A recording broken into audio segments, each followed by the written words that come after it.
Hello, everyone, and welcome back to another episode of Acupuncture is My Life. Now, in this episode, I'm going to finish this short series, this 3-part series. I'm making it 3 parts on ways in which you're wrecking your metabolism. I love seeing that so many of you are enjoying it. I'm getting tons of emails, and I've spoken of this in the past. The best way to get a quick response from Acupuncture is My Life is to simply download the app and message us with questions or even comments regarding a particular episode, and we get right back to you.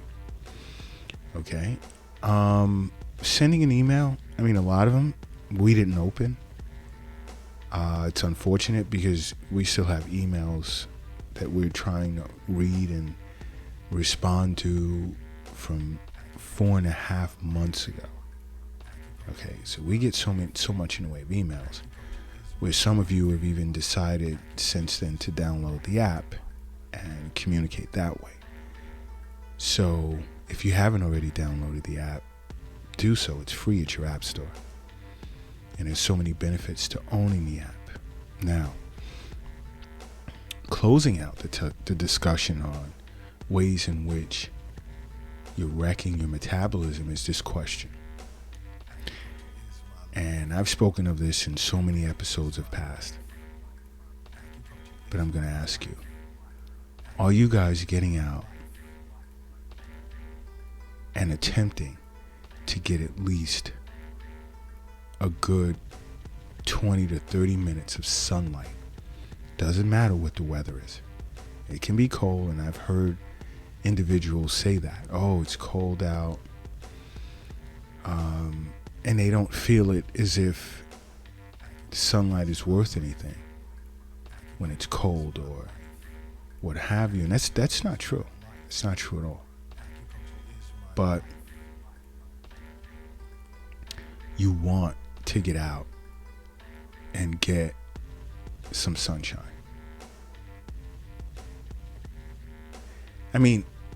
Now being out and you're in decent weather, let's say warm or hot, just taking your shirt off and wearing shorts,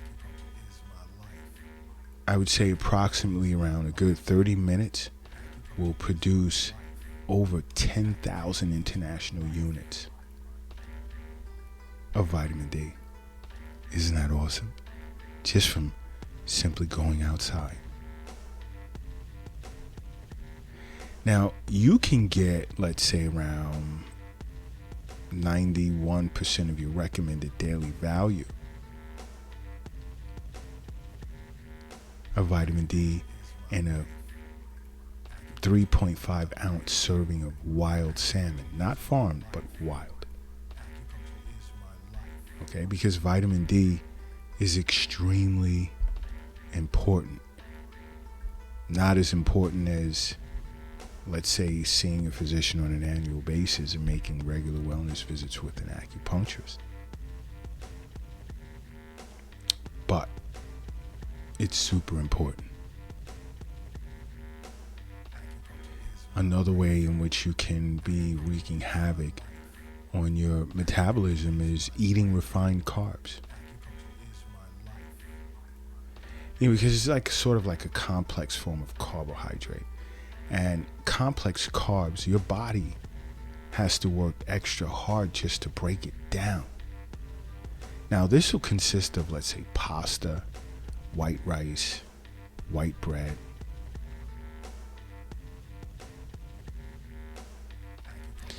Now, when I say this will consist of white rice, white bread, as well as pasta, listen to this.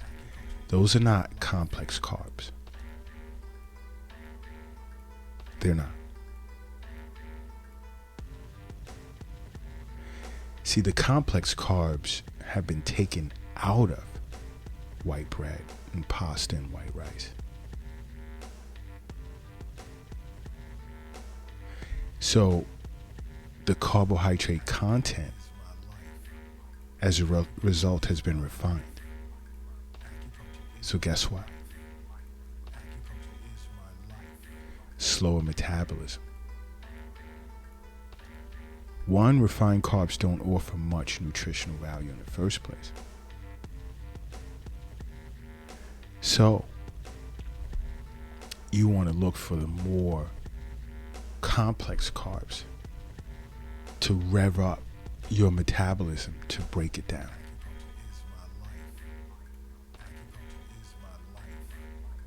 So you may want to consider like wheat pasta, brown rice. I mean, I can run off like a list, but my recommendation would be to see an acupuncturist. Now, there are certain foods in which you can get probiotics from. And the good bacteria and probiotics tends to ramp up a person's metabolism, as well as it also improves their immune system. And an example of that is like kimchi. Now, some will say Greek yogurt and this type of yogurt. I mean, I'm not a dairy person. My opinion, I'm anti-dairy. But kimchi is an excellent source of probiotics.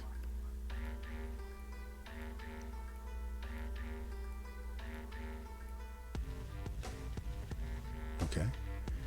But seeing an acupuncturist, sitting with them, Eastern nutrition consultation, you would benefit a great deal. That's why I say see an acupuncturist on a regular basis.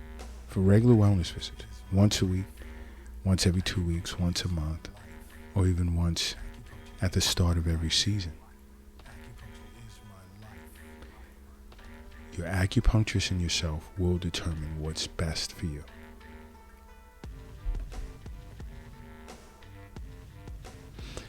Another way you're wreaking havoc on your metabolism, let's see. Eating too much in the way of sweets. And I'm talking like sugary foods. And I've spoken of this so much in the past. Like how it causes your blood sugar to spike. And it gets quickly absorbed into your system. Now, with that being the case, as a result, it can put the brakes on your metabolism. You want sweets, I've said this a million times, fruits. Healthy bowl of fruits. Blueberries, strawberries, raspberries, cranberries. You can have some watermelon, peaches, pears, apples, and so forth. Sit with an acupuncturist and discuss this. Because fresh fruit, number one, it'll satisfy that sweet tooth without causing your blood glucose levels to shoot through the roof. And that's important. Another, I would say, and I know many of you are going to get upset with me again, as you have so much in the past. Alcohol. And I know you're disappointed. And I know some of you are saying, here we go again. But when you drink alcohol, you burn less fat. And the fat that you do burn, it'll be burnt at a slower pace. Why? Because alcohol tends to be used as fuel instead.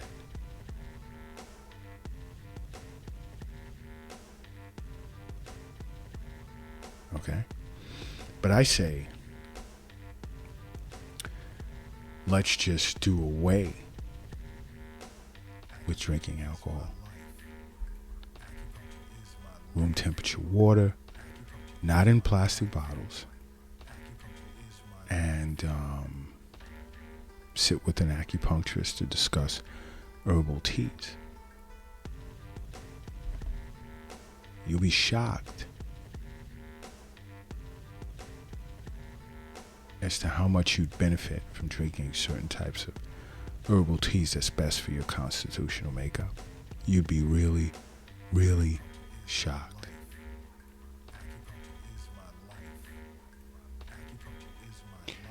Another I speak of is sedentary lifestyle. Sitting around, watching television, sleeping, texting, social media, video games, and so forth. Let's do some simple math here. How many hours are there in a day? 24. On average, how many hours would you say you get some sleep? Now in the Western Hemisphere, that ain't a good number, but I'll stick with 7. Let's just go with 7. Now when you're at work, on average, how many hours would you say you spend sitting? 7.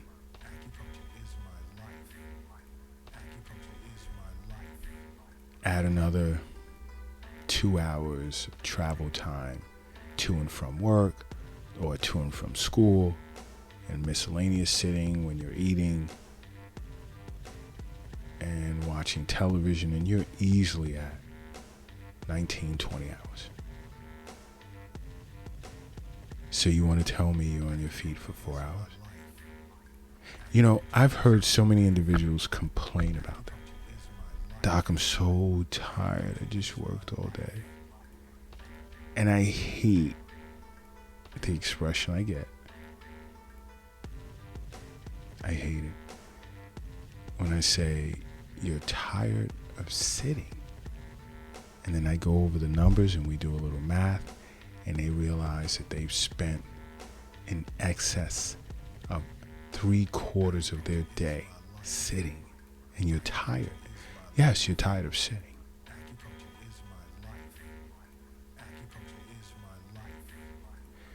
You see, our bodies are not designed to sit around.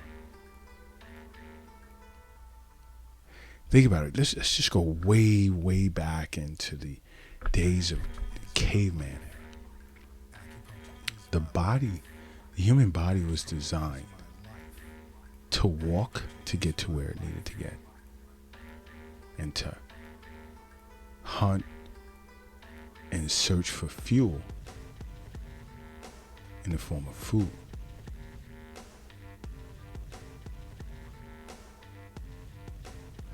Look at what we do now. We don't even search for food. We send out a message over one of our apps on our phones, or we'll put in a phone call or whatever, and we'll get some type of delivery, and the food is brought to us. That is not good. It's not good at all.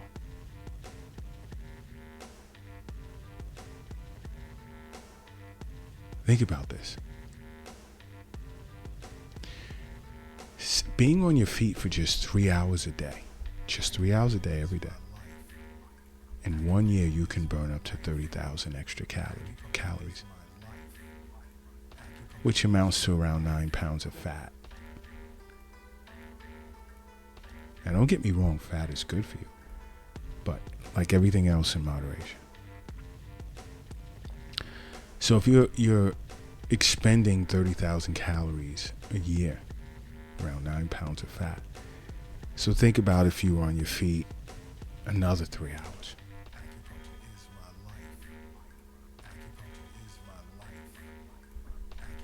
All right? Just give that some thought. If you were on your feet for another 3 hours, or even another 3 hours after that. Notice that individuals who have forms of employment where when they go to work, they can't, or they're not sitting. Compare the physical stature of that person to someone who sits most of the day. Huge difference. Big difference. And unless that person is like abusing alcohol or cigarettes or just engaging in unhealthy activity, that person is usually healthier than a person that's sitting in an office all day, just screwing up their metabolism. Give that some thought. Another is eating too many calories late in the day. Now, not eating enough can slow down your metabolism.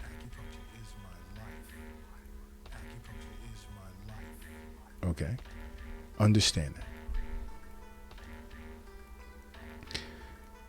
Because see, when you don't take in enough calories, your body will switch into starvation mode. And then it tells your brain to store fat, which can increase cortisol levels, leading to belly fat storage. And of course, we all know there's a lot of health risks attached to that.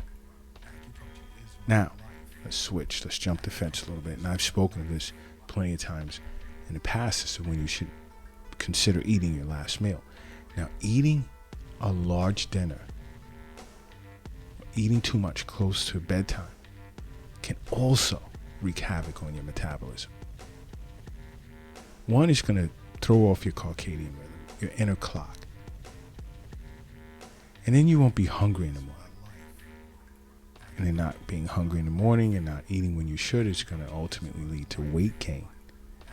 I know many of you are raising your eyebrows. Well, if you didn't eat, how is it going to lead to weight gain? Now you're going to go back to what I initially said, and not eating enough calories in a day is an easy way to slow your metabolism.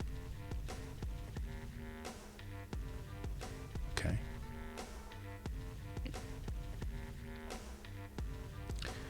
The key here, you want to stop eating 2 to 3 hours. If you can do 3, it's better, before bedtime. And I'll leave it at that. I'll let you discuss it further with an acupuncturist, because health is wealth. It really is. Health is wealth. The wealth, it's not in an app on your phone. It's not in a cryptocurrency account. It's not in a bank.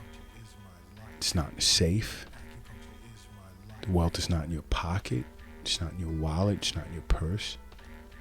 The wealth is also not under the doghouse in the backyard, nor is it under the mattress or in the shoebox in the closet.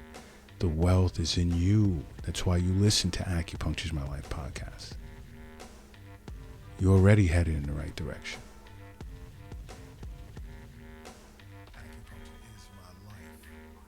Okay?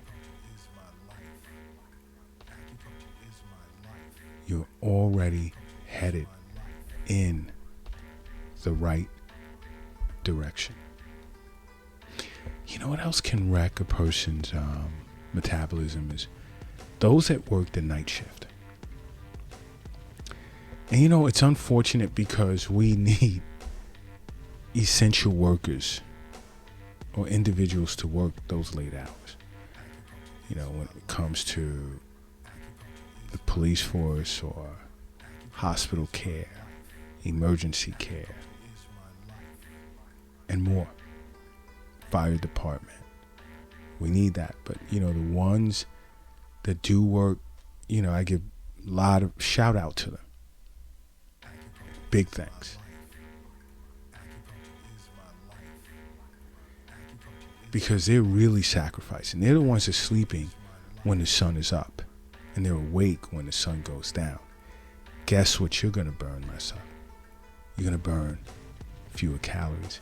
You're not getting that vitamin D and much, much more.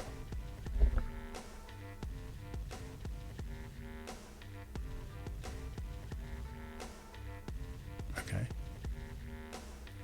And that's not good. And, you know, yeah, in many cases they're compensated for it.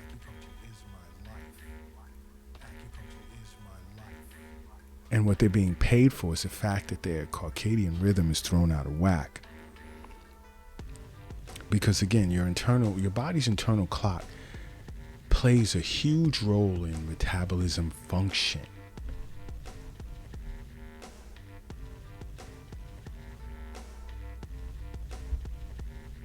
So I guess they have to be compensated for that. But, it's unfortunate in many cases. And then also, the time of day in which you eat your meals. Now, I'm going to say this. I'm not going to give you the recommended time. I am going to allow for you to sit with an acupuncturist to discuss that. But there are certain times of the day in which you should eat. The more important time is breakfast, because the hours of the large intestine and stomach, or the hours of the stomach, is from 7 to 9. The hours of the spleen is from 9 to 11.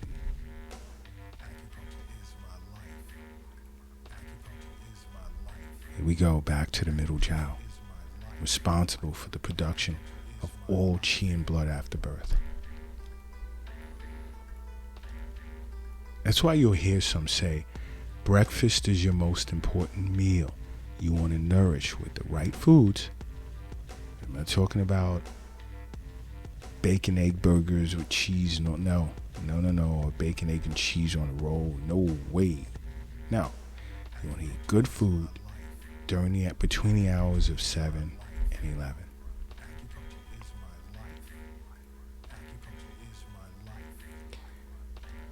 Then you have between 11 and 1, which is the hours of the heart. And you want to get to generate that heart blood. So the closer you eat to, let's say, 8, 9,